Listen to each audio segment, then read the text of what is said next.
अस्सलाम वालेकुम नाज़रीन, ज़रा तसव्वुर कीजिए एक कमरा है वाइट हाउस की काबीना का कमरा। बुध की दोपहर, सहाफ़ी बैठे, ट्रंप के सामने माइक है और एक सवाल पूछा जाता है कि ओमान और ईरान मिलकर हुर्मुज़ का इंतज़ाम चाहते हैं, आप इसके बारे में क्या कहेंगे? ट्रंप ने वो जुमला बोला कि जिससे पूरी तारीख बदल गई। 200 साल पुरानी तारीख बदल गई उसको। वो कहता है, और Al Jazeera, Time magazine, CNBC, NBC, Radio Free, सब दुनिया के बड़े अखबार इसको छाप रहे हैं। ट्रंप कहता है ओमान भी सब की तरह बर्ताव करेगा, यानी जैसे बाकी इत्तेहादी या यूं कह लें कि ट्रंप के साथी बर्ताव कर रहे हैं, ओमान को वैसा बर्ताव करना पड़ेगा, वरना हम उसको ब्लो अप कर देंगे, हम उसको तबाह कर देंगे। और अगर वो समझते हैं कि ये हो सकता है उनके साथ, तो वो अपनी राह पे चलते रहें। ओमान को तबाह करना, ये अमरीकी सदर अपने 200 साल पुराने इत्तेहादी के बारे में कह रहा है, अपने सालिस मुल्क के बारे में कह रहा है। एक ऐसे मुल्क के बारे में कह रहा है जिसे अमरीकी महकमा खारजा खुद खित्ते में सबसे ज़्यादा मुस्तहकम कहता है। तो ओमान को ऐसा कहने की ज़रूरत क्यों पड़ी दोस्तों? ओमान चूंकि ईरान का कहीं ना कहीं साथ दे रहा है और ये बात अमरीका को खटक रही है। और दोस्तों, और फिर 24 घंटे के बाद अमरीकी वज़ीर ख़जाना स्कॉट बेसेंट ने एक पोस्ट किया। अल जज़ीरा ने इसको ब्रेक किया। बेसेंट के अल्फाज सुनिए, ओमान ख़ास तौर पर यह जान ले कि अमरीकी महकमा ख़जाना सख्ती से उन तमाम लोगों को निशाना बनाएगा जो हुर्मुज़ पर फीस वसूल करने में मदद करेंगे। ओमान। और दूसरी तरफ द टेलीग्राफ ने आज खबर ब्रेक की, अमरीका और ईरान के दरमियान मुआहदे की इब्तदाई शक्ल तैयार हो चुकी है। खबर ज़रा बड़ी ब्रेकिंग सुनिएगा, 300 अरब डॉलर का एक सरमायाकारी का फंड न्यूयॉर्क टाइम्स ने तस्दीक की है, ब्लूमबर्ग ने तस्दीक की है, आउटलुक बिजनेस ने तस्दीक किया। दोस्तों, 300 अरब डॉलर ईरान को दिए जाएंगे। तो दोस्तों, आज की कहानी सिर्फ ओमान की नहीं, ये 300 अरब डॉलर की कहानी है। ये 21 मील के तंग समंदरी पट्टी की कहानी है। और ये कैसे सदर की कहानी है जो एक ही हफ्ते में अपने सालिस को धमकी दे रहा है, यानी ओमान को, ईरान को 300 अरब डॉलर का तोहफा दे रहा है। और फिर इंटरेस्टिंग खबर जो आखिर में आपको पता चलेगी कि अपना चेहरा $250 के नोट पर छपवाने की तैयारी कर रहा है। जी हाँ, अब तक अमेरिका में सिर्फ $100 का नोट छपता था, अब $250 का नोट छपेगा और उस पर ट्रंप की तस्वीर होगी। आज के इस तज्जिए में आपको वो कहानी मिलेगी जिसे कोई नहीं जोड़ रहा, उसके डॉट्स कोई नहीं मिला रहा दोस्तों। और 5 मिनट के बाद एक ऐसा इंकशाफ होगा जो आपको हैरान कर देगा कि बैनुल-अक़वामी कानून के मुताबिक हुर्मुज़ का एक कतरा पानी भी बैनुल-अक़वामी नहीं है। ये सब का सब ईरान और ओमान का है और यही शायद आज की पूरी कहानी की जड़ भी है दोस्तों। तो पहले समझते हैं हुर्मुज़ क्या है और हुर्मुज़ के पानियों पे किसी और का हक क्यों नहीं है according to some international experts. एक तंग समुद्री रास्ता है, सबसे जो इसकी तंग जगह है ये सिर्फ 21 समंदरी मील चौड़ा है, यानी 21 नॉटिकल माइल, यानी तकरीबन 39 किलोमीटर। कराची से हैदराबाद का फासला भी इससे ज़्यादा है। और इस 21 मील में से दुनिया का 20% तेल गुजरता है। एक अरब तज्ज़ियाकार हैं, उनका नाम है समीर अल निमरी। उन्होंने एक ऐसी बात लिखी जो दुनिया में बहुत कम लोगों को मालूम है और इसे समझना बहुत ज़रूरी है। आप जब समझ जाएंगे तो खुद भी इससे बहुत अच्छी आपकी ग्रिप आ जाएगी दोस्तों, क्योंकि पूरी जंग की जड़ ये है। समीर लिखते हैं कि बैनुल-अक़वामी कानून बहर यानी इंटरनेशनल वाटर लॉज के मुताबिक हर मुल्क अपनी सरहद से 12 समंदरी मील यानी 12 नॉटिकल माइल तक अपने साहिली पानियों का मालिक समझा जाता है। और हुर्मुज़ की सबसे तंग जगह ये सिर्फ 21 मील है। अब ज़रा सादा सी रियाजी समझनी है आपने। अगर ईरान की सरहद से 12 मील ईरान के हैं पानी के और ओमान की सरहद से समंदर के 12 मील ओमान के हैं, तो कुल मिलाकर कितने मील हुए? 24। और हुर्मुज़ है सिर्फ 21 मील, यानी और ये समझने वाली बात है कि हुर्मुज़ में एक कतरा पानी भी बैनुल-अक़वामी नहीं है। सब का सब पानी ईरान या ओमान में से किसी एक का है या दोनों का है। 12 और 12 में से 3 मील ऊपर तले आ गए। अब यहां ट्रंप का मसला शुरू हो जाता है। वो कह रहा है कि ये बैनुल-अक़वामी पानी है, लेकिन कानून कह रहा है नहीं जी, यहां कोई बैनुल-अक़वामी पानी नहीं है। तो फिर अमरीकी बहरी जहाज कैसे गुजरते? समीर अल निमरी यहां पे वजाहत करते हैं कि कानून ने गुजरने का हक दिया है। क्यों दिया है? क्योंकि बेसिकली ये है तो बहरे हुर्मुज़ है तो ईरान के पानियों में या ओमान के पानियों में, मगर ये गुजरगाह भी है। तो गुजरगाह से आप सबको गुजरने का हक दे सकते हैं, आप रोक नहीं सकते। लेकिन ये गुजरने की फीस वसूल करना क्या ये उस मुल्क का हक होगा जिसके पानियों में से गुजरेगा? नहीं, ये भी नहीं होगा। अब आप हैरान हो जाएंगे तो फिर ईरान कैसे हक रखता है? एक और इंटरेस्टिंग चीज दोस्तों आने जा रही है। अब आता है असल मसला, और यहां बड़ी बारीक बात करने जा रहा हूं। समीर अल निमरी लिखते हैं कि फीस वसूल करना रोका गया है कानून के मुताबिक, लेकिन खिदमत की फीस, सर्विस टैक्स, रहनुमाई की फीस, नेविगेशन फीस जिसको बोलते हैं, निगरानी की फीस, रोशनी घर की फीस, ये सब कानूनन जायज है। और यही तुर्की भी करता है। तुर्की क्या करता है? बास्फोरस और दर्दा नील की जो आबनाएं हैं, जो हुरमज़े हैं वहां का, वो वहां से एक मुआहदे के तहत वहां से सर्विस फीस वसूल करता है और साल में अरबों डॉलर कमाता है। कोई उसको नहीं रोक सकता। क्यों? क्योंकि ये गुजरने की फीस है ही नहीं, ये तो खिदमत की फीस है। और अब एक और मिसाल, सुएज कैनाल, सुएज नहर, ये एक मसनूई नहर है जिसे इंसानों ने बनाया है। ये साल में 10 अरब डॉलर से ज़्यादा कमाती है। पैनमा नहर भी ऐसी ही है क्योंकि वो भी इंसान साख्ता है।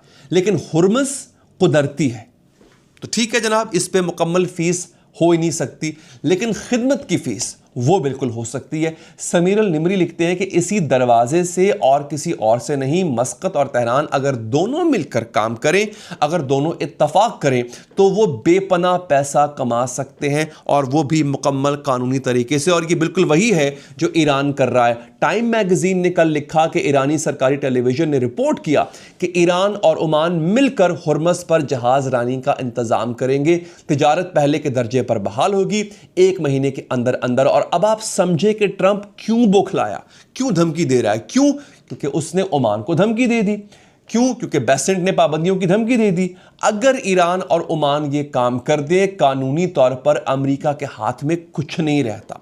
और यहां पर एक और बात लेकर आता हूं। एक माशी थिंक टैंक है बोरिस और बाजार फाउंडेशन के डायरेक्टर हैं मेहरान हकीरियान। उन्होंने कल लिखा कि पहली बार है कि अमेरिका ने किसी खलीजी ताउन काउंसिल के रियासत पर हमले की धमकी दी है।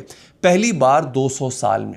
और पाकिस्तानी और हिंदुस्तानी नाजरीन के लिए बड़ी अहम बात है, अमरीकी ओमानी ताल्लुकात का जो आगाज़ है वो 1790 की दहाई में हुआ था। उस वक्त पाकिस्तान भी वजूद में नहीं आया था। आज तकरीबन 200 साल बाद ट्रंप कह रहा है कि अपने सबसे पुराने दोस्त को मैं तबाह कर दूंगा। एक अमरीकी इंसानी हकूक़ का इदारा है जिसका नाम है डॉन, उसके सिफारती डायरेक्टर हैं रॉयद जर्रार। वो तबसरा कर रहे हैं कि ये किसी माफिया के सरदार के अल्फाज हैं। अक़वाम मुत्तहिदा का चार्टर किसी भी रियासत पर ताकत की धमकी को ममनू करार देता है, और ये अमरीकी शहरी हकूक़ का गिरोह कह रहा है। अब सोचिए कि बैर हुरमज़ की फ़ीस देना कानून के ख़िलाफ़ है, लेकिन बग़ैर यूएनओ की इजाज़त नामे के किसी मुल्क पर हमला कर देना वो कहाँ की जायज़ बात है दोस्तों। और अब मैं आपको लेके आता हूँ उस कहानी पर जो आज सुबह सारी दुनिया के अखबारात की पहली हेडलाइन थी दोस्तों, सबसे पहली खबर थी। न्यूयॉर्क टाइम्स ने कल रात ब्रेक किया और आज ब्लूमबर्ग ने तस्दीक की है। आउटलुक बिजनेस ने तफसीलात शाया की हैं। द टेलीग्राफ में रिपोर्ट किया है। फ्री प्रेस जर्नल ने मुआहदे के 7 नुकात शाया किए हैं और सबकी एक ही सुर्खी है, 300 अरब डॉलर का तोहफा ईरान को मिलने वाला है। 300 अरब डॉलर, यानी इस वक्त पाकिस्तान के कुल सालाना मजमूई पैदावार से भी ज़्यादा अमेरिका ईरान को देना चाहता है। एक ऐसे मुल्क को जिसे 3 महीने पहले अमेरिकी सदर ने कहा था कि माफ़ी मांगो, हथियार डालो, वरना मैं तुम्हें ऑब्लिटरेट कर दूंगा, मैं तुम्हें पत्थर के ज़माने में भेज दूंगा। आज उसी मुल्क को कारोबारी तौर पे अमीर बनाने का ट्रंप मंसूबा बना रहा है। अब ज़रा सुनिए ये कहानी किससे बनाई। न्यूयॉर्क टाइम्स लिखता है, और ये नाम याद रखिएगा, Steve Witkoff, Jared Kushner, Trump का मशरक़ वस्ता का खुसूसी एलची और उसका दामाद, ये दोनों रियल स्टेट के कारोबार के सरमायाकार हैं। मंसूबा क्या है वो सुन लीजिए। ब्लूमबर्ग के हवाले से एक तज्जियाती प्लेटफॉर्म लिखता है कि अगर ईरान एटमी हथियार छोड़ दे और अमन मुआहदे पर दस्तखत कर दे तो तेहरान और दीगर शहरों में ज़मीनी कारोबार के मंसूबे शुरू होंगे। ये अमरीका को ईरान को सीधे पैसे देने से बचाएगा और ट्रंप और वैंस के इस बयान को पूरा करेगा कि ईरान माशी तौर पर तरक्की कर रहा है। समझे आप? सीधे पैसे नहीं दिए जाएंगे। अच्छा, ईरान का क्लेम भी कम से कम 300 अरब डॉलर का है। जमीनी कारोबार ईरान को दिया जाएगा। तेहरान में ट्रंप टावर, इस्फहान में कुश्नर प्लाजा, शिराज में विटकॉफ बाजार। और ये मजाक नहीं कर रहा हूं, सच्ची खबर है दोस्तों। फ्री प्रेस जर्नल लिखता है कि ईरानी हुकाम ने तजवीज़ भी दी कि अमरीकी कंपनियां तेल और तवानाई की बड़ी कंपनियों समेत ईरान में सरमायाकारी करें और मुश्तरका मंसूबा चलाएं। बेसिकली ईरान क्यों कर रहा है? आप समझते होंगे, सोचते होंगे कि ईरान तो दुश्मन है अमेरिका का।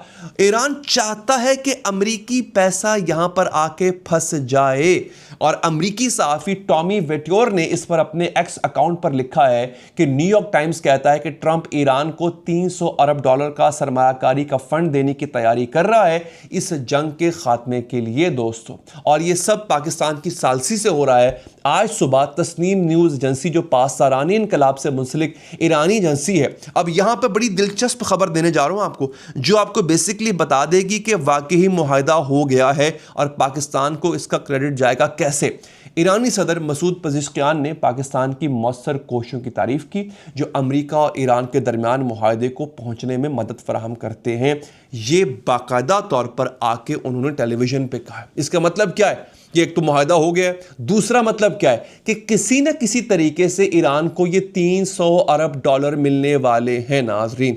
और यही खबर जो है वो कामरान यूसुफ पाकिस्तानी सहाफ़ी हैं, इंटरनेशनली बड़े जाने माने हैं, उन्होंने भी ब्रेक की है। यानी ईरान खुद कह रहा है सरकारी तौर पे कि पाकिस्तान ने यह मुआहदा करा दिया है और ये पाकिस्तान के लिए तारीखी लम्हा है। लेकिन देखिए ये $300 अरब क्यों अहम है दोस्तों, बहुत इंपॉर्टेंट।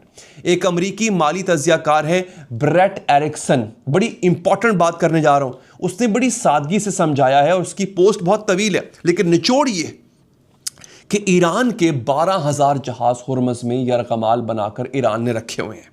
ठीक है, इनमें करोड़ों डॉलर का तेल है, खाद है, प्लास्टिक है, तिब्बी सामान लदा हुआ है। यही ईरान का सबसे बड़ा दबाव का हथियार है और ये वो हथियार बगैर किसी मुआवजे के ईरान क्यों छोड़ेगा भाई। एरिक्सन आगे लिखते हैं कि वक्त ईरान के साथ, आलमी मईशत ईरान से पहले टूटेगी, ये सबको वाज़ेह। हुकूमत की तब्दीली करीब नहीं, ये भी वाज़ेह है। तो फिर ईरान ये सब रियायतें क्यों देगा? और ये सवाल यही वाशिंगटन की शिकस्त का एतराफ़ है। एरिक्सन का नतीजा ये है कि ये वाशिंगटन के लिए शतरंज की शय मात है। लेकिन ये कहानी सिर्फ इक़्तिसाद की नहीं है, ये खामोश जंग की कहानी है। एक ऐसी जंग जो टेलीविजन स्टूडियोज में लड़ी जा रही है दोस्तों। जेनिक योगर, ये नाम याद रखिएगा, ये यंग ट्रिक्स के बानी हैं, अमेरिका का सबसे बड़ा तरक्की पसंद यूट्यूब चैनल है। उन्होंने 20 घंटे पहले एक पेशीन गोई की और ये पेशीन गोई पढ़कर आप हैरान होंगे।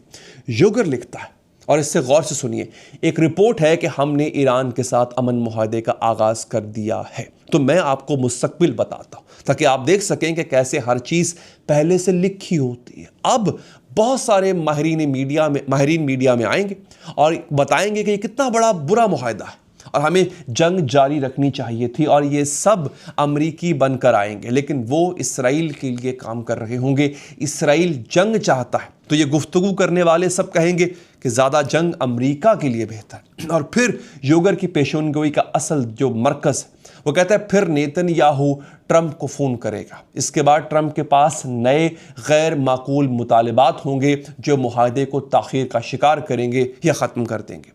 और देखें क्या हुआ, यूगर ने 20 घंटे पहले ये पेशीनगोई की और आज एक तहकीकाती प्लेटफॉर्म ड्रॉप साइट न्यूज़ ने ब्रेकिंग न्यूज़ दी है। इसराइली हुकाम अमरीकी इंतज़ामिया पर जोर दे रहे हैं कि ईरान के साथ मुज़ाकरात छोड़ दे, ईरान के मुज़ाकरातकार मोहम्मद बाकर कलीबाफ को कत्ल किया जाए और ईरान की तेल की तंसीबात पर नए हमले किए जाएं। कत्ल, ये ड्रॉप साइट न्यूज़ की खुफिया सरकारी रिपोर्ट के अल्फाज हैं। कैपिटल एंड एम्पायर का हवाला दिया गया है और फिर डैनियल डेविस, ये साबिक अमरीकी फौजी कर्नल हैं, उन्होंने अपने एक्स अकाउंट पर लिखा कि अगर इस मुआहदे में ईरान को सामने से पैसे नहीं मिलते, तवानाई के निज़ाम पर पाबंदियों से रिहाई नहीं होती और हुर्मज़ पर ईरान का कंट्रोल नहीं तस्लीम किया जाता, तो ये मुआहदा होगा ही नहीं। और दिलचस्प बात यह है कि ट्रंप को इसराइल को लबनान में हिजबुल्लाह के खिलाफ जंग रोकने पर भी मजबूर करना होगा। नेक तमन्नाएं। मैं चाहता हूं कि मैं गलत हूं, लेकिन मुझे करीबी वक्त में इसका नियर फ्यूचर में इसका कोई इम्कान नज़र नहीं आता। लेकिन एक अमरीकी फ़ौजी अफसर अपने सदर के बारे में वो ये कह रहा है कि ये कामयाब डील नहीं होगी, और उसी दौरान एक और तमाशा होता है। वो तमाशा जो ट्रंप की ज़हनी हालत की मंजर कशी करता है। ये आपको और दिलचस्प लगेगी बात दोस्तों। ईरान से इसका कोई वास्ता नहीं है, लेकिन पूरी कहानी को समझने की कुंजी है ये वाक़या। अमरीकी वज़ीर ख़जाना स्कॉट बेसेंट, ये वही शख्स है जिसने ओमान को पाबंदियों की धमकी दी, उन्होंने एक और ऐलान किया है। ये उसके अपने अल्फाज हैं। वो कहता है $250 के नोट पर सदर ट्रंप का चेहरा इस पर पहले से काम हो रहा है। कांग्रेस और सेनेट के सामने ये कानून पेश किया गया है कि एक जिंदा शख्स डोनाल्ड जे ट्रंप $250 के नोट पर आ सके। अब इस बात को समझिए कि अमेरिका में एक कानून है, किसी जिंदा आदमी का चेहरा किसी करेंसी पर नहीं आ सकता। क्यों? क्योंकि अमेरिका एक जमहूरी मुल्क है, बादशाहत नहीं है। जिंदा बादशाहों की पूजा नहीं होती। वॉशिंगटन, लिंकन, जेफरसन या फ्रैंकलिन ये सब मरने के बाद सिक्कों और नोटों पर आए थे, लेकिन ट्रंप इस कानून को बदलवाना चाहता है सिर्फ अपने लिए। और फिर बेसेंट ने क्या कहा, यह सुनकर आप और हैरान होंगे। खजाने में हम पहले से चीजें तैयार करते हैं, तो हमने पहले से तैयार कर लिया है कि अगर कानून पास हो जाए, लेकिन हम कानून पर कायम रहेंगे।